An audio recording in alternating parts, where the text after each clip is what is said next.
Hey guys, welcome back to the channel. Today's video is going to be on jerkbaits, both hard and soft jerkbaits.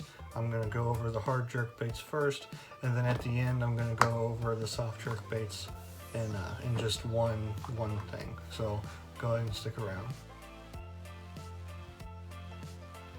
So with jerkbaits, there's several different types. You've got first the hard type, and then the soft type. Now this is just your regular Zoom fluke, or it's actually a super fluke, and then this I believe is a Smith Wick jerkbait. And then from there, once you get into your hard jerkbaits, you have three different categories. You have suspending, sinking, and rising. Now you'll have different ones. You'll have sinking, and then slow sinking, which is just barely going to fall, and then you'll have a slow rise and a regular rise. Now your rise and your slow are still very slow movements. They don't go up or down very quick, but just know that if you want a slight rise or a slight sinking, you can get those if you want. Now when it comes to jerkbaits, I really feel like the suspending or the slow sinking are my favorite, but it's totally personal preference. It's whatever you have the best success with in your own experience. Now, jerkbaits kind of have a reputation of being a cold water bait, and that's a good thing because they really are great in the winter time. And before pre-spawn's even a thing, when things are just starting to warm up, some of you guys in the north with me, when the ice gets off and you can just start getting out maybe a week or two after the ice, if the conditions are right, a jerkbait can definitely be a great option. But don't forget to throw them in the summertime. Jerkbaits still work great throughout the year. I don't really throw them too much in the spring, but you can definitely still throw it in the middle of summer and even the fall. They're not only a cold weather bait. They definitely work year round, and they can work in the spring. It's just that normally I have other things that I usually throw. Now, another thing for jerkbaits is water clarity.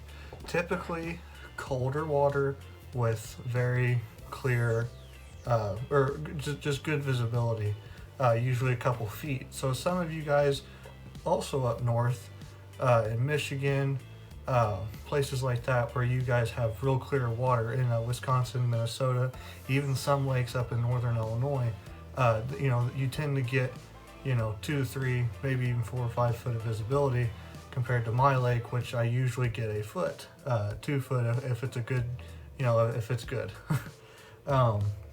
But just remember, clear water and cold temperatures are typically your friend for a jerkbait, but you can still throw them year round as long as you've got some clearer water, as long as your clarity is good. Now, water clarity and even water temperature are completely relative to your to where you live in the country and where you're fishing. So in Florida, obviously it does not ice over. So 70-degree temperatures there, I believe, is on their colder end of the spectrum. 60 is the coldest, I believe, but 70s is still pretty chilly, water temperature wise for them. So for us in the north, in Illinois, 50s is kind of the cold range. We've seen 40s, we've seen 50s. Things don't really start getting warm until they hit the 60s. But 60s would be really cold in Florida, I believe. So it's completely relative to you. And as I mentioned earlier, when I was comparing water clarity, like at my home lake, if you typically have 4 foot of visibility, and if you're fishing that week and you have 6 foot of visibility, that would be clearer than normal. But if you went down to 2 foot of visibility, the water is definitely stained up a lot. And if it was a foot, it'd be muddy. But for me, 2 foot of visibility is actually pretty clear for us. A foot is about normal, and it doesn't really get muddy until it's only a few inches. So just remember, water clarity and temperature are both 100% relative to your fishery and your environment. So my jerkbait setup currently is 6'8". Now I prefer anything shorter than 7 foot, 6'11" if you're taller, 6'9", 6'8", even 6'7". I don't like to go any shorter than 6'7". 6'8" is kind of my sweet spot. I've never really seemed to have any problems with it as far as working the bait or casting distance. Now the reason you want a shorter rod is because you're working the bait with the rod tip down. So you don't want to be constantly smacking the water, or if it's 7'6", yeah, you'll be able to cast it further than I can, but you're not going to be able to work the bait near as effectively because you're not going to have very much distance to work the rod until you hit the water compared to me. So you definitely want a shorter rod when you're for a jerkbait because you're always working the rod. And then when it comes to power and action, since you're working it with the rod, you want a quick tip. Now, with a treble hook bait, that's normally bad news. But what I do is I drop down in power to make up for that. So for example, I'm fishing a 6'8" medium power extra fast tip. So the tip, while working the bait under just that load, the tip is super quick and it gives me very crisp movement.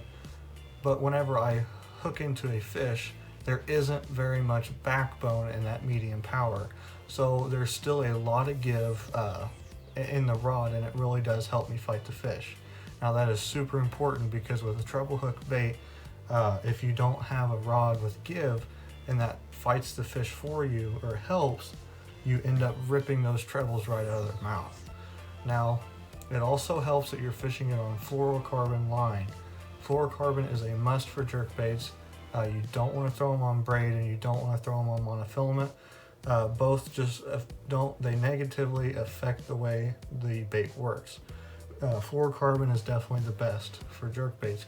Also, considering you're normally fishing these in clear water conditions, so having the added invisibility of fluorocarbon definitely helps in those situations. Now, as far as poundage for my fluorocarbon, I prefer a 12 pound. Some guys will throw it on 10. I've never really heard of anyone throwing on anything heavier, but just know that I prefer a 12 pound fluorocarbon. And if you're wondering, I just use P-Line Tactical.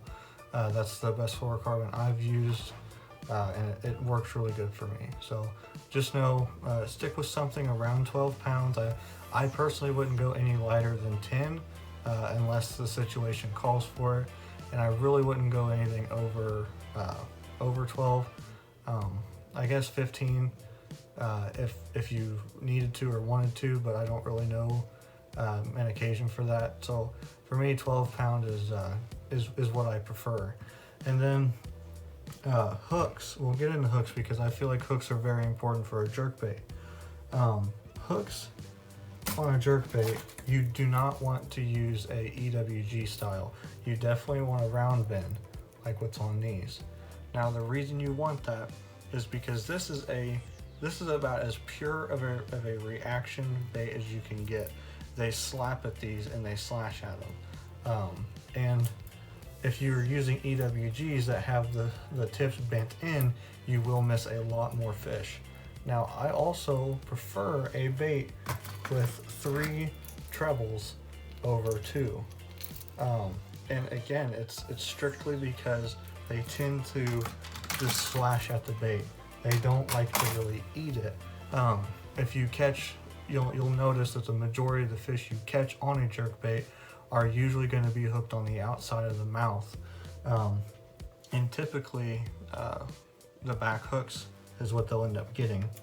One trick you can do is to add a red hook in the front, and that just gives the fish something to key on in the front. So if you get them keying on the front of the bait, it increases your odds of getting the back 2 trebles and also hooked into the fish. Now, be careful when replacing hooks and split rings on a jerkbait, because if your jerkbait is suspending and then you change to maybe a bigger hook or a stronger hook, that hook will add more weight along with your split rings if you change those out as well. And that can make a suspending jerkbait actually start sinking. And if you lighten up a suspending jerkbait, sometimes you can even make it start to rise. And then even if it's a sinking jerkbait and you add a bunch of weight to it with bigger, stronger hooks or bigger split rings, it's going to sink a lot faster. And if you want to fish that rising jerkbait and you add weight to it, you can end up actually making it suspend. So be cautious whenever you are replacing hooks. Try to get as close. I mean, you don't have to break out a scale or anything, but just be cautious whenever you're replacing them. Try to put them up side by side and see how close they are, and you know, gauge and things and size in general. If it's a size 3, try to replace it with a size 3. You know, if it's a 2X, don't go throwing on a 4X because it's going to add more weight. And it also goes for the other way around. If it uses, you know, if they have size 2s on it, don't put size 4s on it, because then it's going to reduce the weight, and then it's going to affect the way the bait works the other way. So that's definitely a thing. You want to be careful with that. As far as another bonus tip for hooks, make sure they're extremely sharp. Like I mentioned earlier, the way the fish hit a jerkbait, they don't really eat them, they more slash at them. So if your hooks are just the slightest bit dull, you will miss more fish. You want your hooks to be the sharpest they can possibly be. If you just grab the bait like this, just to hear the rattles, you want it to grab onto you in multiple hooks. You want these to be the sharpest hooks in your box almost. You want them to be the stickiest, sharpest hook. I cannot stress that enough. So if you are going to get serious about jerkbait fishing, I highly suggest investing in either really good hooks and a sharpener, or just investing in a sharpener and sharpening the hooks that are already on your bait. Now, as I mentioned earlier, whenever I was explaining why to use a shorter rod for a jerkbait, you are moving, or you're snapping the tip downwards. Now, when fishing a jerkbait, you are jerking the bait. You are making it rip through the water. You'll hear them called slash baits too, because you're ripping them and they're slashing through the water. You want them doing this back and forth. Now, I prefer to do a mixed up cadence. I might do one pop and then pause, and then maybe 3 quick ones, pause, and then 2 short pause, and then another, something like that. You want to vary it up, but you don't want to be easy with these. With the hard jerkbaits, you want to rip them pretty hard. And that, you know, it kind of also does change. Colder temperatures, you might not want to do it as hard, but if you're going to fish these any other time of year, you definitely want to rip these through the water pretty hard. Now, you want to get somewhere where you can kind of test them, because some jerkbaits will roll on you and you don't want them to roll. So if you get some that do roll, and it's not a terrible thing, but you want to make sure you know which ones will roll, so that you know those are more for cold water when you're not really jerking it so hard. Now, if you watch KVD fish a jerkbait, you'll see what I mean. He really rips the bait hard.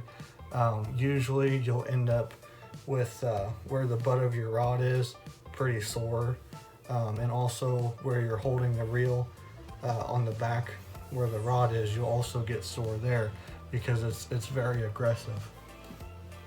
You want to make sure that you're really getting a lot of ripping and slashing out of your bait. Now, as far as colors for a jerkbait, I tend to stay very natural, and I don't really stray off from that. I've got a minnow color that I like to use. This is kind of a brim, or just a bait fish color. I believe this one is actually bass. And this is kind of a pro blue. It's just silver flash with a dark pro blue back. This is a shad color from Rapala. And that's pretty much it. I have one chartreuse that I do use occasionally, but not very often.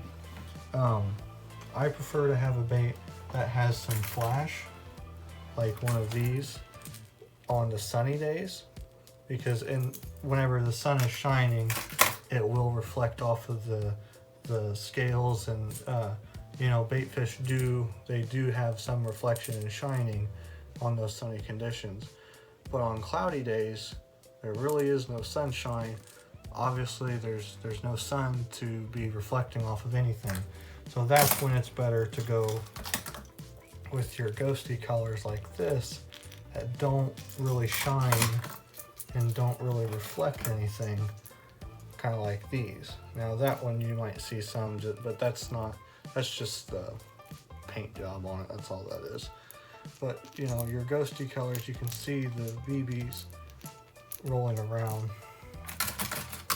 Those are more for cloudy days. That's when I feel like they shine their best. Now for soft jerkbaits. I know the majority of this video has been hard jerkbaits. That's pretty much the majority of what people fish. Because you can really power fish a jerkbait. It's a great search bait for me. But now I want to talk about soft jerkbaits. Color wise, it's still very natural colors. There's nothing much going on. You know, I've got a couple different shad colors. I've got some green pumpkins, or this is a watermelon seed. That's a green pumpkin red flake. The baby bass color. This brown and orange flake color. That's it though. Very natural colors. Typically guys like to throw a fluke or a soft jerkbait on a spinning rod, and that's fine. I actually like to throw them on a bait caster when I can, and I typically do. I don't really have any problems fishing it weightless on a bait caster. For these, you just Texas rig them. That's it. I prefer a 4/0 for these ones. You can go two ways. You can either use a heavy wire hook or a light wire hook. I tend to use a light wire hook because you know, I'm only using 12-pound test, and I'm using a rod that doesn't have a lot of backbone, so I prefer to go with the light wire for just a little bit more assurance and hookup. But if you want to add weight and you want to make these fall a little quicker, then the heavy wire hook is definitely a good way to go. And it also will help in your casting too. Don't expect to cast these a long ways on a bait caster though. Like I said, I do like to throw them on a bait caster when I can, and that's typically up close around brush piles, real accurate things. That's when I'll break out the bait caster. But if I'm you know, offshore, things like that, that's whenever I'll grab a spinning rod. That way I can actually get some better casting distance. And I'm not trying to make super precise casts within a dinner plate. You know, I'm just trying to, or not really a dinner plate, more like a teacup, you know, something small. I'm trying to get it right in between two limbs, or right in this little pocket of grass, something like that. That's when I like to have the bait caster. Now a fluke, you can't rip these real hard like you can, and you should, a hard jerkbait. These will just come straight up out of the water because there's no weight and there's no lip driving the bait down and keeping it down. If you start pulling on these too hard, you'll just yank them straight up out of the water, even if your rod tip is down. So these are just a slight little twitch, nothing hard, just a nice easy twitch. You know, vary up your cadence just like you do on a hard jerkbait. But that's it for a fluke. Flukes are super simple. There's a thing called a double fluke rig. You know, let me know in the comments if that's something you'd like to see. I can go over it. But that's just kind of a little trick you can do with these. So if you're interested in that, you know, leave a comment telling me you'd like me to make a video on that, and you know, I will. So that's pretty much it for a soft jerkbait or a fluke. If I had to recommend one, I really like the Zoom, but to be honest, I haven't really tried many other brands. That's just because the fluke from Zoom is pretty much the original, so I tend to go that way.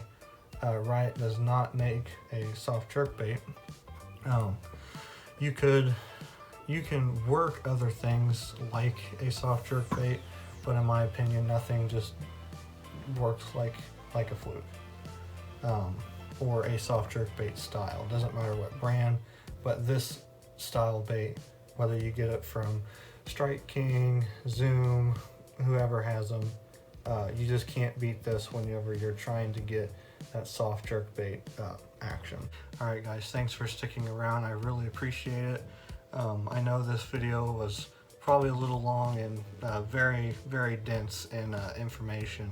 I know there was a lot covered, but I'll retouch these videos, one for a hard jerkbait and one for a soft jerkbait this summer when I'm out in the water, and I can really give a good demonstration of how exactly I'm doing it and why I'm working it the way I am. So if you got anything out of the video and you enjoyed it, you know, please give it a thumbs up. It helps get this video out to others, and you know, consider subscribing to the channel. There will be more content like this, and then in the summer there will be tournament footage as well as in-depth tutorials on the water. There will be more reviews and things like that. Going to be collaborating with Tackle Junkie 81 also, so I am excited for that. So if you want to stick around for that, you know, consider subscribing to the channel. Thank you guys. God bless.